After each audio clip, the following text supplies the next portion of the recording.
E para conversar com a gente aqui no estúdio sobre esse cenário de desemprego no Brasil, eu recebo aqui no estúdio o professor Edson Trajano, que vai comentar essa pesquisa do IBGE com a gente. Professor, muito obrigado pela presença. Obrigado a vocês pelo convite. A primeira coisa que eu quero saber, assim, que análise o senhor faz desse cenário de uma ligeira queda do número da porcentagem de desocupados em relação ao ano passado, né? Que caiu de 12,7% para 12,3% agora nesse último trimestre. O que nós precisamos entender, primeiro, que a taxa de desemprego é calculada em cima das pessoas que efetivamente estão procurando trabalho. Então, nós tivemos uma situação em que a taxa de desemprego reduziu um pouco, mas também reduziu o número de pessoas que estão procurando trabalho. Ou seja, muitos procuraram durante 2, 3 anos, não acharam e aí deixaram de procurar, que são os desalentados nessa situação.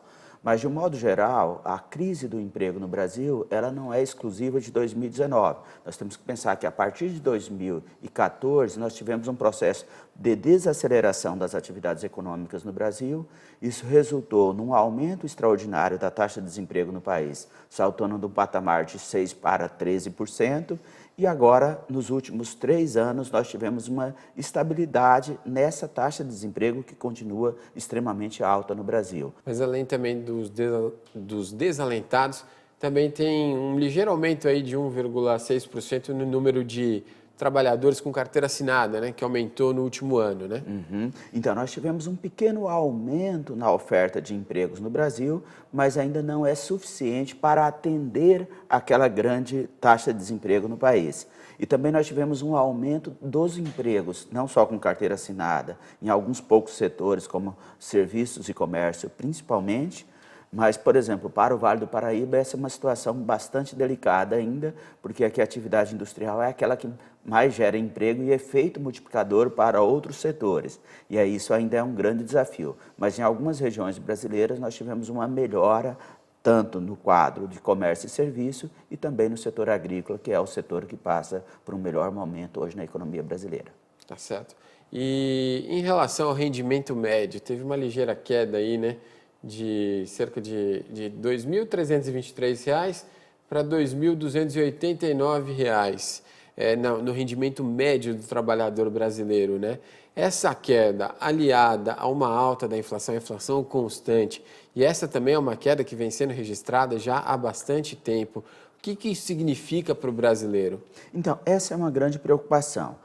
Foi discutido no Brasil, principalmente em 2017, a reforma trabalhista como alternativa para a retomada do emprego no país. Foi feita a reforma trabalhista, essa retomada do emprego ainda não aconteceu. Mas uma das consequências dessas, negociação direta entre capital e trabalho, foi num quadro de desemprego alto no Brasil, nós tivemos uma redução média da renda dos trabalhadores.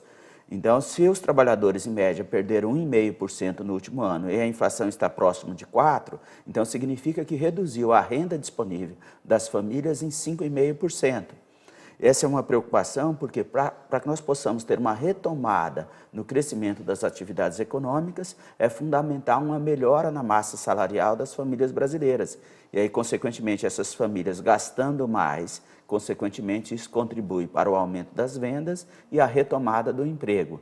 Então, individualmente, cada empresa procurou enxugar o seu quadro e reduzir ao máximo os custos de produção.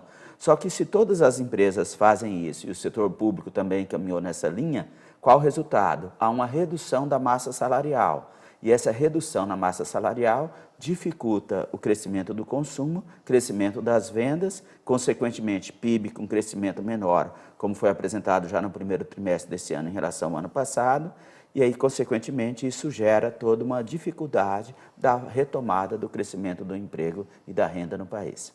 Professor, para a gente até ampliar um pouquinho isso que a gente está conversando aqui, nesse final de semana também teve esse anúncio, não ainda oficial, mas tudo já está dando conta de que Mercosul e União Europeia vão fechar um acordo, né? O acordo já é oficial, a gente não sabe ainda os termos exatos.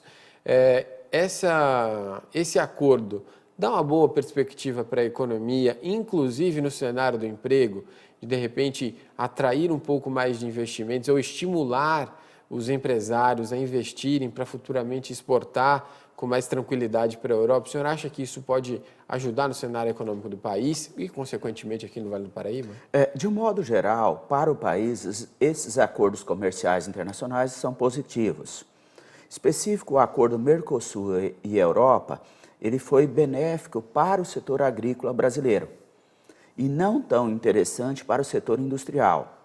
Porque eles são muito mais desenvolvidos na indústria do que a gente, certo? Isso, exatamente. Então, nós temos que pensar quais os setores que o Mercosul tem mais competitividade frente à Europa. Não há dúvida que os setores mais competitivos do Brasil e dos países do Mercosul é o setor agrícola. Tanto é que a ministra Tereza Cristina da Agricultura foi a que conduziu, principalmente, essas negociações que já estão aí por 20 anos já sendo feitas. Mas foi uma boa ação do governo. Agora, é interessante para o país como um todo, mas não necessariamente isso vai resultar no aumento de oferta de empregos no Vale do Paraíba, já que o Vale do Paraíba é aquela região mais industrializada que depende muito mais de uma competitividade da indústria brasileira, que é difícil acontecer frente à Europa. Mas é interessante destacar que outras medidas que têm sido pensadas aí por parte do governo podem ajudar na retomada do emprego. Na semana passada, por exemplo, uma das ações do governo propôs reduzir o depósito compulsório, ou seja, aumentar o crédito na economia. Isso é bom. A liberação do dinheiro do FGTS, isso pode ajudar também a dinamizar essa atividade econômica. Agora, o que o governo precisa fazer mesmo para uma retomada do crescimento econômico é a redução nas taxas de juros no país que continua extremamente alta. Isso inibe o crescimento das atividades econômicas. Tá certo, professor. Muito obrigado pela presença aqui. Eu que agradeço. Até uma próxima oportunidade. Até. E agora a gente vai para o quadro Cidadania, com José Carlos Cataldi.